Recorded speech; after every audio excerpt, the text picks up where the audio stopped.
I greet you in the name of Yahshua HaMashiach and the wonderful Father of compassion and mercy, Yahweh Sabaoth.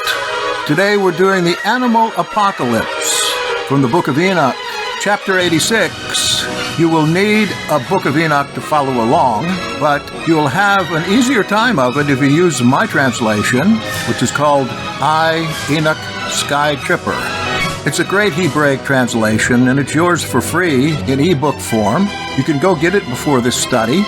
Just go to www.jspresents.org.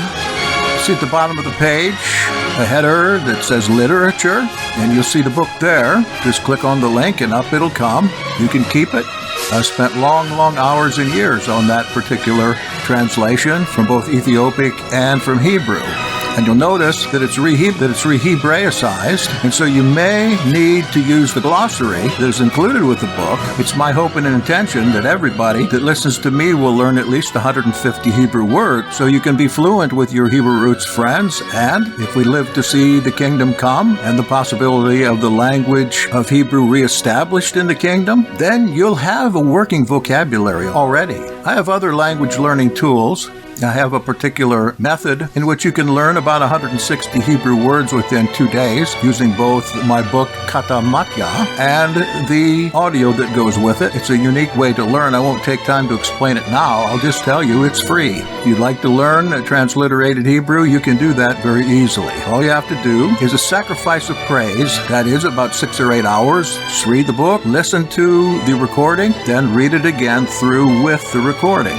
I guarantee you'll have a mess of Hebrew words that you can begin using right away. But in the meantime, you're here at Animal Apocalypse. This is a particularly mysterious portion of the book of 1st Enoch. And if you've ever read it without knowing what it's about, you will think that it is having to do with Noah's Ark, with all the animals that come out from here and there and every place else.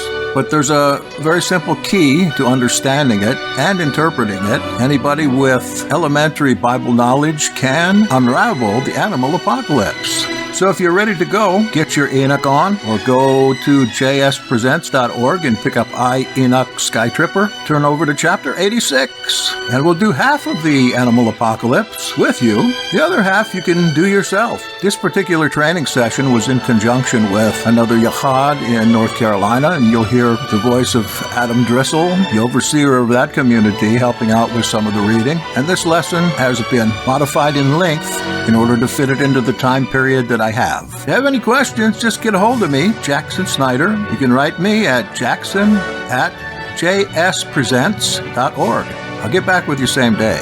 In the meantime, I hope that you're blessed with this lesson. We certainly were blessed with studying it.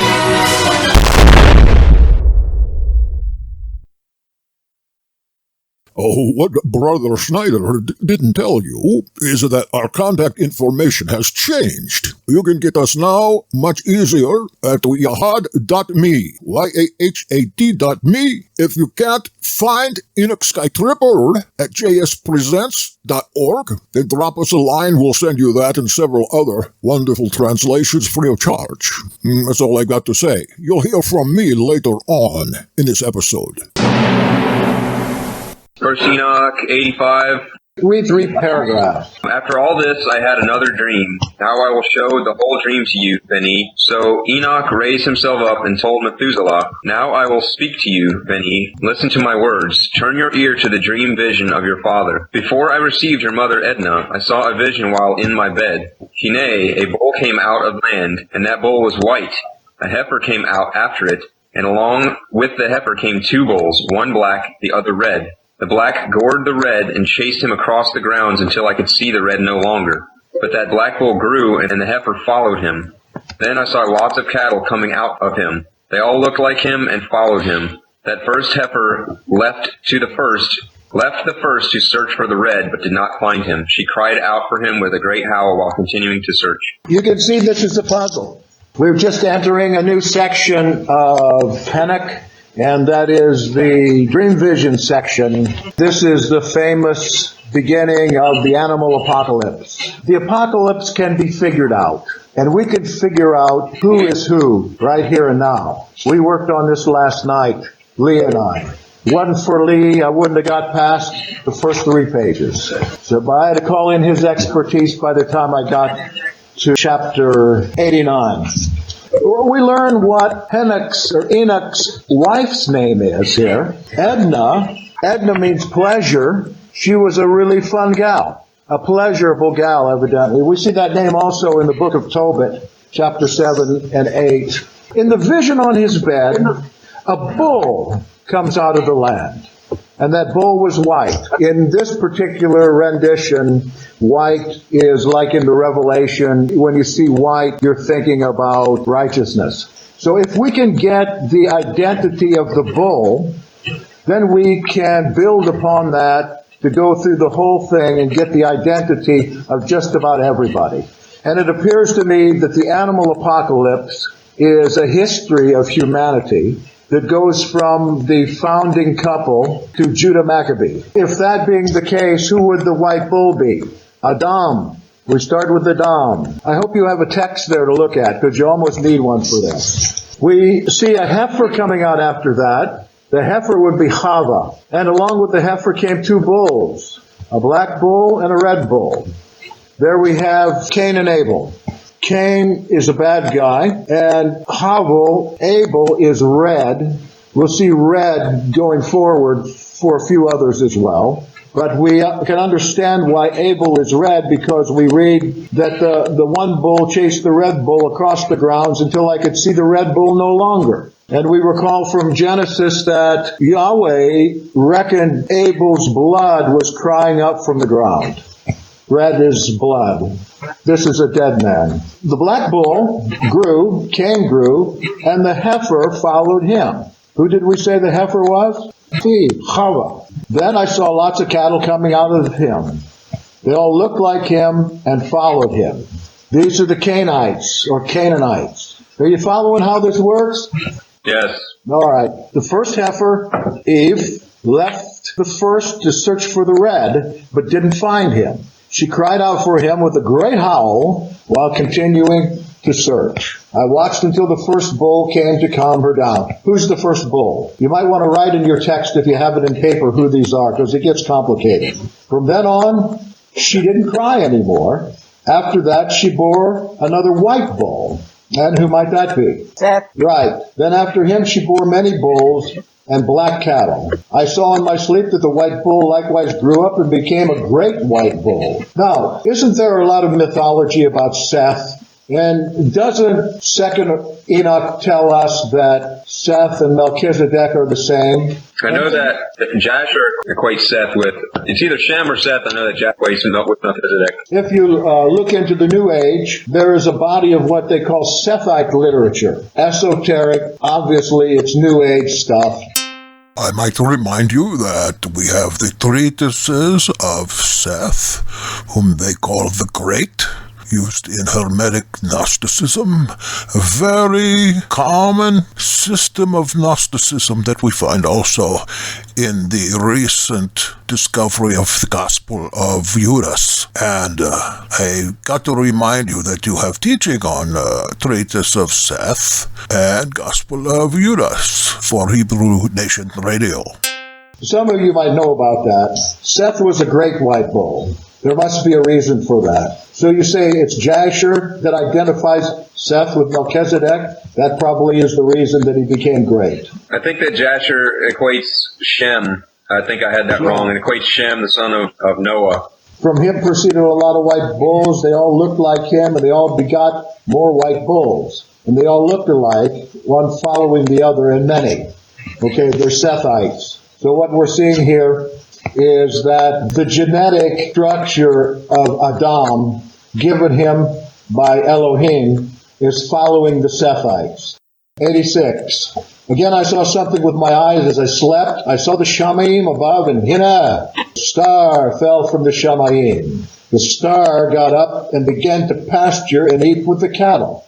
Well, we've already read about this star, and it can be one of 2 different stars that were identified in Enoch 1 through 10.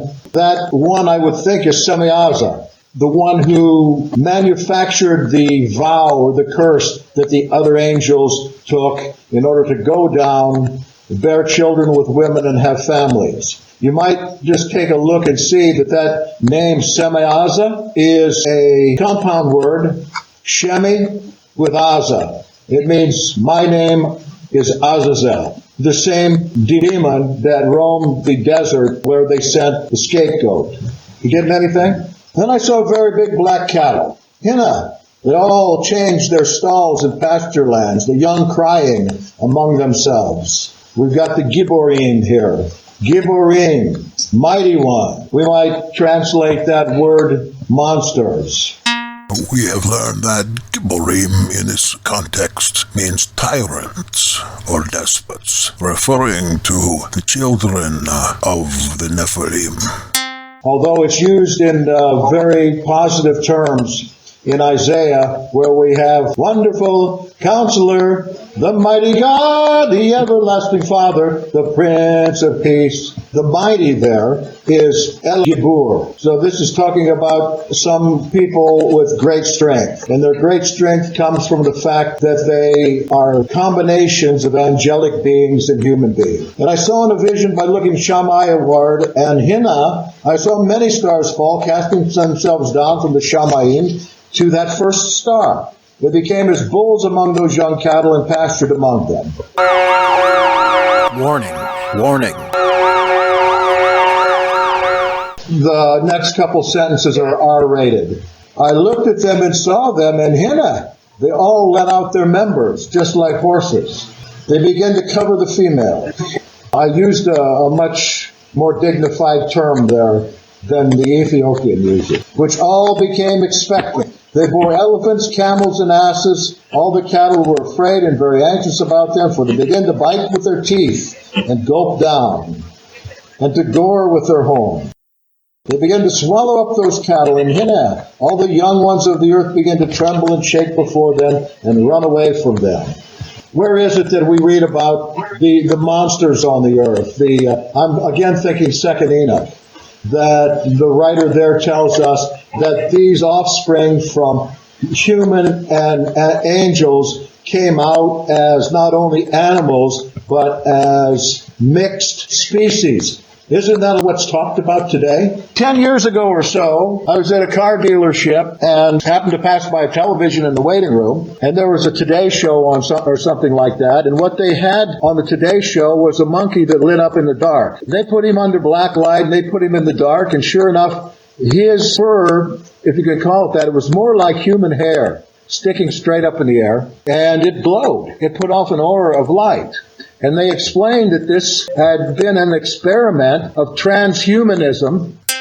Brother Snyder, I think you mean gene splitting.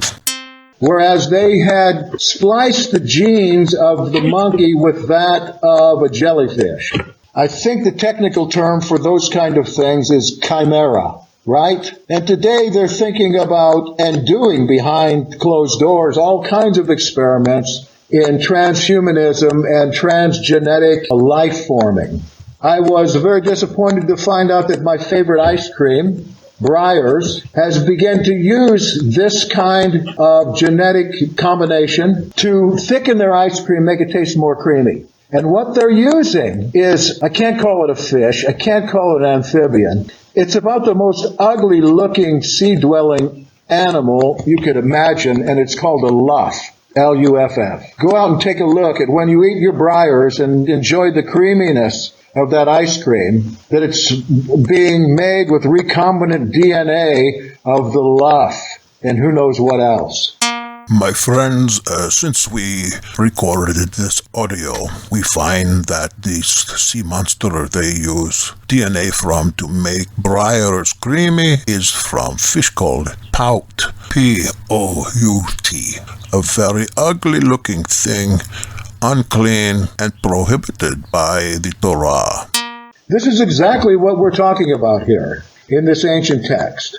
The problem that arose was that these creatures, these Gibborim that came out, were psychopathic. As I explained in the last session, I just finished the book, The Sociopath Next Door. It's a good book. The author tells us that at least 4% of the human population in the United States are sociopaths, which means they have no ability to feel emotions, to love, to care. But for the most part, they have incredible talents in surviving, that they become multi-billionaires, they become heads of corporations, politicians, presidents. And if they're of lesser intelligence, they become social outcasts and criminals. We're looking now at this Islamic nation, or whatever they call it, and what we're finding are bands of sociopaths coming from all over the world to join in the fight against common people, Jews and Christians.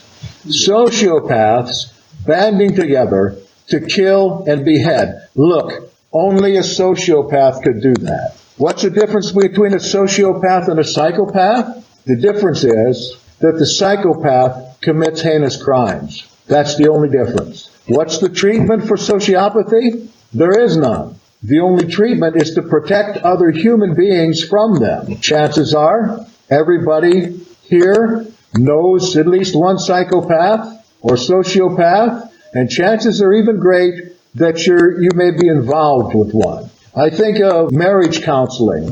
Sorry to get off on this so long, but in marriage counseling, I've had opportunities to counsel couples where I could almost immediately identify one or the other of the couple as a sociopath. We're trained to do that. And I think this person is giving and wonderful and loving now, but when they put away the act, then this marriage is headed not only for disruption, but perhaps going as far as homicide. And yes, I have been close to sociopaths in my life, and I'm sure you're thinking you have been too. They begin to swallow up those cattle, and Hinad, all the young ones of the earth begin to tremble and shake before them and run from them. Young ones means innocent one here. And again, I call your attention to Romans 8, where all creation is crying out for redemption. And that whole passage comes right from this section of Enoch. These Gibborim terrorize the earth. It'll tell us a little more about them now. The highest crime that they committed. And here it is, in verse 1 of 87, and I saw how they gored and swallowed each other down. In one account, I think earlier on there, it says that they took advantage of human beings to the point where humans were of little value to them anymore. And they began to start mating with the rest of the animals. And they began to exploit from the animals all creation. They got to the point where they could exploit no more except for each other. We find this exploitation of all species of animals, including fish, in 2nd Enoch, rather than 1st Enoch. And we do, of course, have teaching on 2nd Enoch for your enjoyment and education, if you would like. You might recall in Numbers 13, the writer tells us about certain tribes that were still on the earth in those days. The Zanzumin, I remember, is one. The Anakim means neck stretchers. Take that for what you want. And there was another, Anamim, that were leftovers or progeny of the Nephilim, it says. So evidently, the Nephilim genetic code transversed the flood. Somebody was telling me on the site today that no, the flood killed everyone in the world except those that were on the boat. If you think that, you're a little bit naive. We need to check more into the flood and what areas it did cover. And besides, when you kill a Gibor, you can only kill one side of it, right, Lee? You can only kill the human part of the Gibor. The angelic part goes free. This is why Yeshua says that when a demon goes out of a man, he goes into waterless places, seeing whom he may next inhabit. And when in the Gospels the swine were filled with demons from the legion and they jumped off the cliff and all died, what happened to the legion of demons that was in them? They left out. looking for new hosts. Then somebody said, if they fell in the antediluvian era, why aren't they still falling? And that's a good question. Why aren't they still falling? A lot of people nowadays think that they are and that they're here. I, for one, think they never left. I do believe in a personal evil, and I do believe in legions and legions of demonic entities of every stripe and shape in this world today. And evidently the people of ancient Israel believed very much like this, although the Pharisees would say no to this. But surely they did, else they would not have had a reason to put together in such a form as this the origin of it all. The origin we get from the consensus, scripture consensus, is that Satan, a member of the council of the Elohim, went bad. And he fell because of pride. And that's the origin of evil. But I would submit to you that this story is not only contemporary with what we are dealing with, but it is a very scientific explanation of our plight as human beings, especially as righteous human beings, when it comes to dealing with the demonic. And I think we can look to this origin here as being scientific and as being proven throughout the time since then, and certainly in our day. Then the earth began to cry out. I raised my eyes again to the Shamayim, verse 1, and I saw something in the vision. Out of the Shamayim came beings like white men. When we talk white here, we're talking about radiance. 4 left that place and 3 went with them. These 4 are Michael, Gavriel, Uriel, and either Phanael or Raphael. There's 4 of them, and Enoch talks about 3 being set apart from them. Remember in the earlier portion, Enoch had guides, Phanael, Uriel, Raphael, maybe that's who they are. And there's one set aside that was being called on in order to fight against this evil that had inhabited the earth. That takes our minds to Revelation 12, where we have a great red dragon. And we've got Michael being called on to do battle with the red dragon. So we see Michael staying behind here. And these 3, in the next chapter, 88, 87, they raised me up to a high place and showed me a tower rising above the earth, all the hills down lower. One of them said to me, stay here until you see all that happens to those elephants, camels, and asses, and also the stars and the cattle, all of them.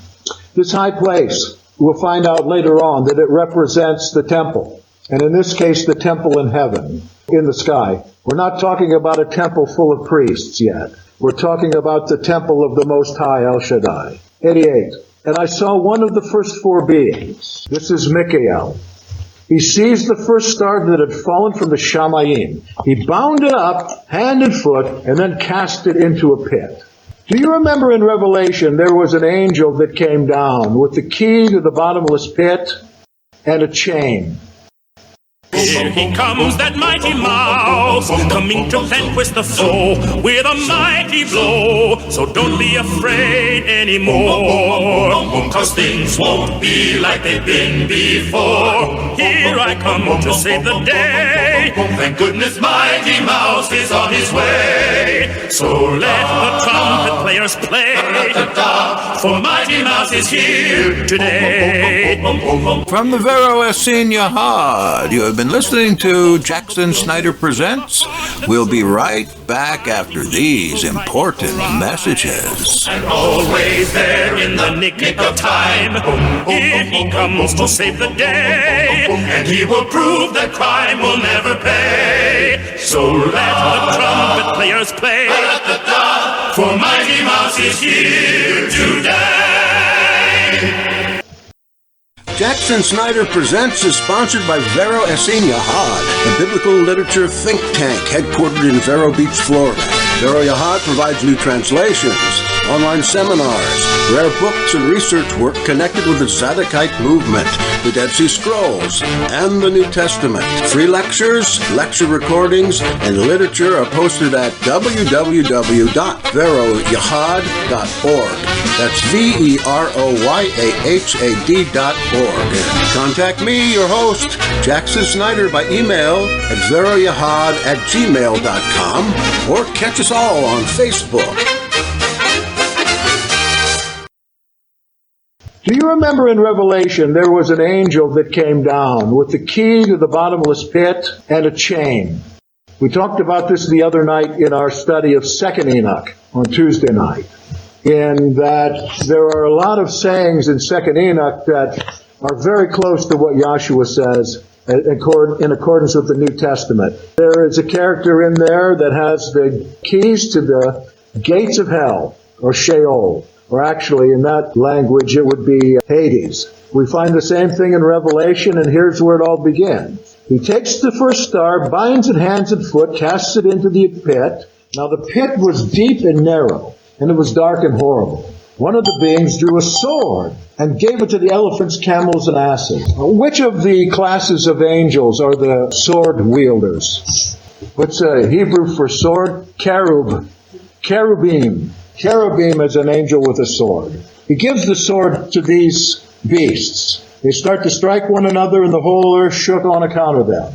This was the war of the giants, of which there is a book in the Dead Sea Scrolls, War of the Giants. It is also an Enochian book. However, only the first chapter and a half of it has survived. And the first chapter and a half is very interesting because it starts out with two twin ogres that came out of angels and women. You get to know them.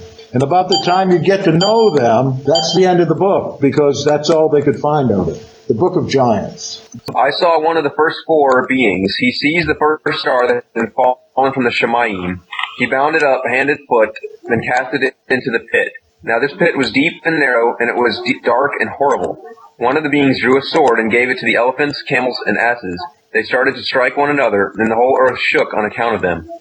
While as I was watching in the vision, Hine, one of those four who had come out cast stones from the Shemaim. They rounded up all the great stars, those whose members were like horses' members, and took them, binding them hand and foot in order to throw them into an abyss. All right, so we have there the story of the second heaven. The second heaven, according to 2nd Enoch, is divided into two sections. It's divided into paradise, and on the other side of the island is the abyss, where the spirits of the Gibborim are kept. There's also a fifth heaven in the earth, where the Nephilim are kept. So in 2nd Enoch, we have 7 heavens described there. 7? Maybe 10. I think there's 10 there. If you go out to veroyahad.org and you look under the header 2nd Enoch, there is a text that I put on there that explains these heavens from various pseudepigraphic Enochian literature, and also has a diagram of how everything was set up. So you can get a kind of visual clue as to what we're talking about here. I'm getting hoarse, Adam, so go on with 89 and then tell us who the white bull in 89 is. One of the four went to the white bull and gave him secret orders without scaring him. He was born a bull, but he became a man. He built himself a great box and lived in it. 3 bulls stayed with him in that box, and they were all covered over. Again, I raised my eyes toward the Shemaim and saw a high roof with 7 waterways on it, and the white water flooded down the rest of the water into a reservoir. Again, I saw something. Hine, fountains opened up on the surface of the great reservoir, and water rose and swelled on the surface. I watched that box until its shell was completely covered with water. The water, the darkness, and mist was multiplied upon it. As I looked at the hill of water, I saw it had risen higher than the box. It was streaming over it as though it were situated on land. If I were to guess, I would say that this bull is Noah with his 3 sons. All right, so we have three bulls staying in this box. The word ark just simply means a wooden box. So who would be the white bull? Noah. Yes. And how about the 3 bulls that stayed with him? 3 children. Shem, Ham, and Yafet. The cattle in that reservoir were rounded up in sync. swallowed up, perishing in the water. But the box floated in the water, while all the cattle, elephants, camels, and asses sank to the bottom with the rest of the creatures, until I could see them no longer, for they could not escape. They all perished, sinking into the depths. I know that you boycotted the movie Noah. Now that you're into this book, you need to see that movie. It's Enochian to the core. And you can see in there what they have portrayed are these Kataim, the sinners, the remnant of the Canaanites that we read just a little bit ago on the last page. The remnant of the Canaanites trying to get into that ark, being led by their leader, Tubal-Cain. It's impressive about how the animals get in there and the waters. And Noah in the movie is very interested in saving his family. He's one-minded. He's almost sociopathic about the whole thing and not letting anyone else in. Yeah. But at the end of the movie, Noah becomes a man. He goes from a white bull to a man. All of a sudden something happens that I won't give out, but that opens his heart. And it's very touching. But just to see those Canaanites coming out, of course in the movie there are a few things that are not so good. Nephilim that are there, they've made a deal with Noah, keeping the Canaanites back, while Noah and his family are able to shut themselves into the ark. These Nephilim, instead of being in the pit, they're covered with sharp rocks. They are encased in rock. But what's really interesting about this is that these Nephilim are in the shape of Paleo-Hebrew letters. I don't know if anybody else caught that or not. But you need not worry about that not being biblical. It's Enochian. See it if you can. All right, next page. Again, I watched the vision until the whitewater torrents were pouring from the Shemaiah high roof, while the land rifts were leveling things up and other pits came open. The water began to run down into the abyss until the land again became visible. The box settled on the ground and darkness vanished and light appeared. And the white bull who had become a man came out of that box. And the three bulls came with him. One of the three was white, just like the bull. One of them was red as blood, and one was black. But the white bull left them alone. The white bull, I figure that's Shem. I'm figuring the other two, the black bull was Ham. But I'm not sure. What do you think? Ham was the sinner, was he not? Or his son, Cain. And Ham had named his son after Cain. And his son, as you recall in the scripture, went to Noah when he was naked. And what the rabbis think is that he performed some kind of act with those horse-like members. That's what you'll read in a Jewish exegesis of that passage. So he was cursed on that account. The white bull goes his own way. Okay, we've got a lot of characters in the next two paragraphs, and it looks like we've got 20 minutes or so. Verse 10. Those who were left behind began to bring out wildlife and birds, so that there arose different kinds, like lions, tigers, wolves, dogs, hyenas, wild hogs, foxes, squirrels, swine, falcons, vultures, kites, eagles, and crows. Among them a white bull was born. We're talking about nations here, but among the nations a white bull was born. Again they began to bite one another. The white bull born among them engendered a wild ass, and with it a white bull. And wild asses multiplied. But the bull born from him begot a black wild boar and a white sheep, and the former engendered many hogs, while the sheep generated 12 sheep. So the white bull, if you haven't figured out by now, is Abram. And the wild ass, I figure, is Ishmael. And the white bull that was the brother of the wild ass, Isaac, if you're keeping track. But wild asses multiplied in verse 12, Ishmaelites. But the bull born from him begat a black wild boar and a white sheep. The white bull is Isaac. Who was begotten from Isaac? Jacob and Esau? Okay, thanks. The black wild boar has to be Esau, and the white sheep has to be Isaac, and the former, that is the black wild boar, engendered many hogs, while the sheep generated 12 sheep. So there's the story of Isaac and Ishmael. We've got the Ishmaelites become the pigs, the Gentiles. And we have Isaac bearing 12 sheep. I guess those are the patriarchs of the 12 tribes. Why Dinah is not in there, I don't know. She should be. I'm going to put in there, my next version is going to be 13 sheep. Make sure Dinah gets in there. So now we're up to the 12 tribes. When the 12 sheep had grown, they gave one of themselves up to the asses. Now who is that? And who are the asses?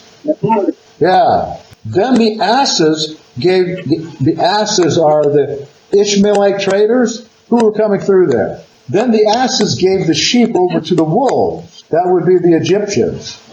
So the sheep grew up among wolves. Then we take a pause for an instant, because all of a sudden that sheep that's among the wolves becomes the leader. Their leader brought the 11 sheep to live with the one sheep, to pasture with it until the wolves, among the wolves, and they all multiplied to become many sheep. So we've got the so-called Israelites now moving into Goshen, moving into Egypt. And they're considered sheep because they raise sheep.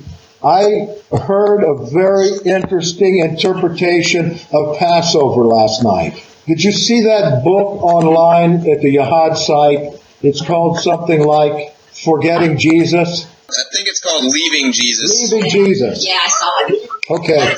Well, I got the audio for that book, and I listened to the book twice throughout the night. I won't go into talking about the book itself, but it has an interpretation of the Passover that's worth sharing.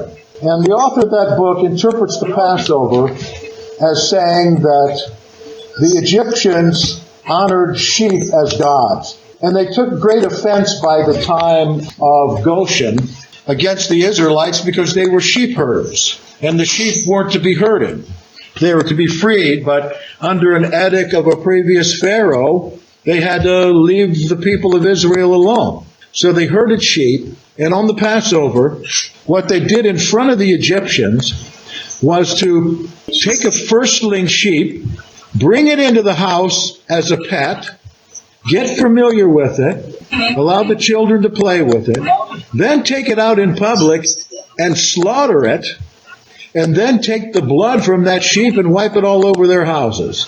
Now, this interpreter from that book said, what do you think the Egyptians thought of that? How do you think they liked it? The Egyptians profaned Israel's Elohim. He addresses this to Christians. What is not known by the Christians is that the Israelites provoked their own punishment by killing the gods of the Egyptians right in front of their faces, and not only that, but smearing the blood all over their houses. Have you ever heard that before? No, but that's pretty cool. Well, I don't know where. that book, it debunks a lot of the Old Testament scriptures that Christians use to justify the calling and ministry of their Jesus. And it does so in a very learned way. So I might say that book is almost an introduction to, say, the Nazarene or Essene faith. It almost is. I hope you get a chance to read it. I haven't made a decision on it yet. Like I said, I listened to it twice, all night last night. It was very interesting, but it would also be somewhat offensive to Christians, I'm sure. Still, those wolves pursued the sheep until they reached the Great Sea. The sea was torn in two. Water stood up on this side and that right before their faces, and their shepherd led them. The shepherd here, from the last paragraph, is Yahweh, putting himself between them and the wolves. Since the wolves didn't yet see the sheep, they advanced into the middle of that sea, and the wolves followed the sheep, chasing after them right into the water. When they saw the shepherd, they turned to run away from his face. But the sea gathered itself up and became just as it had been created, rising and swelling until it enclosed the wolves. I watched until all those who pursued the sheep were drowned. We're entering a new section now. And I think maybe if you have the time this week, get this out and see how you can do on the rest of the apocalypse. It goes over another 5-6 pages. Who is there is interesting, but who is not in there is very interesting. And you might also consider the question, why is this text considered an anti-Zadokite document? I am interested in hearing more about that book, just because I understood that book that you posted as being almost the author's attempt to prevent people from coming into the Messianic faith in Yeshua at all. Is that a proper understanding as a basic summation? He says the evolution, especially that his father went through, from living in a Mennonite commune to becoming a Pentecostal preacher in a church. I think one of the things that caused him to doubt was he couldn't heal anybody. This Pentecostal faith, they put a big emphasis on faith healing, but nobody was ever healed. So really what it is, it's a complete debunk of Christianity using the texts that Christians often cite, like Isaiah 53, the Psalms, and the Passover, and all that stuff, and leaving them neutral. But he does throughout the book talk about the greatness of God. I say God. The greatness of God, the one who they consider the father of Yahshua, is the great power. So it might be a good anti-messianic propaganda piece that takes Christians from a place of faith to neutrality, yet believing in the Elohim of the Bible. You could go from there into Nazarene faith, or you could go from there into the Essene faith very easily. Reconstruct Yahshua in the way that he really was. That could be the sequel. If you want the audio, let me know. I'll post it and you can listen to it. Sounds good, Jackson. Thanks a lot. Shalom to you all. Brother Snyder, I'm very sorry to break in at this point, but you're talking about all these cattle and bulls and heifers and white and black and red, all kinds of cattle and all kinds of other animals too. Well, why are you trying to understand them? Haven't you learned a lesson from Frankie Lane? He tell you don't try to understand them. And so before you hurt yourself, I wanted to make sure that you and your friends here got the message that Mr. Frankie Lane gave you so many years ago. Brother Schruumkoff, I did try to understand them. Yes, I did. I spent a lot of time trying to understand them, starting from scratch, like you said, bulls and wolves and pigs and big black pigs and squirrels and just about every animal you can think of off Noah's Ark, everything but a giraffe. And I think you should have brought this up at the beginning, because I'm feeling a little unstable now that I didn't recall the advice of Frankie Lane. I feel nothing but regret. My concern is that I did that lecture, probably 6 months ago. I left them all with the impression that we should try to understand them before rope and pole and brand them. I'm wondering now if there's any way I can get a hold of that group. Maybe I could call Adam up and ask him if he couldn't try to undo some of the damage that I've caused. Well, Brother Snyder, I appreciate you seeing the truth in this matter. And as you know, I would not break in unless there was something there that I needed to correct or something really bothering me. And I have to admit, I'm sorry too. Because maybe you're right. Maybe we do try to understand them. I was just thinking, after all, what does Frankie Lane know? I think he's just a singer, isn't he? Or does he really know something that we don't? At any rate, I thought it was worth breaking in to give you that warning and try to bring it back to your memory, because I know you like that song. But I did not want to bother you with a remake of that song, like from 1980 and the Blues Brothers, where they're in a cage and everybody's throwing bottles at them. I didn't want to bring that to mind because it's secondhand. We always try here at Vero Essene Yahad to get to the earliest text, document, music that we could find, thinking that later on, renditions of such things will be changed. Like, Temple Scroll in Deuteronomy. Temple Scroll is real Torah, and Deuteronomy is a kind of a cut-down version, just like Blues Brothers versus the Frankie Lane version, the original version. The original is best. I think Frankie Lane version is something like the Sinaiticus versions of Rawhide. I'm just wondering, after all these years, what Clint Eastwood would think of this.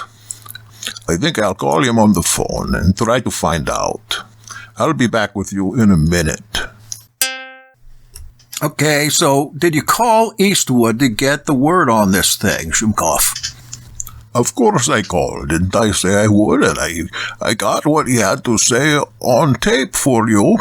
I think it's significant. Let me go ahead and play it and see what you think. Clint, you worked on the Rawhide many years. Maybe you can help us here.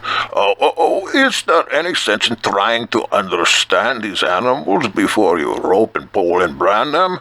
I mean, did you take time to talk to the animal and say you be good animal, or do you just go right into it and do the best job you can getting them together, taking off horns, and then putting a brand on them very impersonally? What do you think? Well, he made a mistake. You made a mistake. When you went after my little girl, that was entirely unacceptable. What are you talking about here? I understand we've made mistakes. Of course we have. But what have we had to do with your little girl? We've not seen little girl. A lot of crap's coming down tonight, sir. Do you want to be a player or not? You want to know what happened that night, or don't you? Because I was there. No, I assure you, Clint, I am not playing around. I don't want to have anything to do with that. I would like... I just asked a simple question. I was hoping you could tell me whether we try to understand them or not. Can't you get that through your head? I'm not going to apologize for who I am. Nobody's asking. And I'm not going to be made to feel like I've done something wrong. No, you're not going to be made to feel anything, period, because you have carved out this little part for yourself in the world where you get to be a voyeur and a hermit and a lover whenever you feel like it. And the rest of us are supposed to feel incredibly grateful for this brief moment that you touched us. Go to hell! This is very bad, Clint. This is very bad. I am so sorry that I called to bother you at this time of night. I don't really need an answer to this. We will do the best we can. You're shit out of luck. Adios, amigos. Schruumkoff! Schruumkoff! Are you there? Are you there? Are you all right? What happened? What happened? What's going on? Oh, what am I going to do now? I was here. He's gone now, I guess. Is it... I better call 911. He's got to be around here someplace. Well, I'm going to have to leave now and try to get this thing settled, and I just don't know what to do. But I got to go. I'm sorry. I got to go.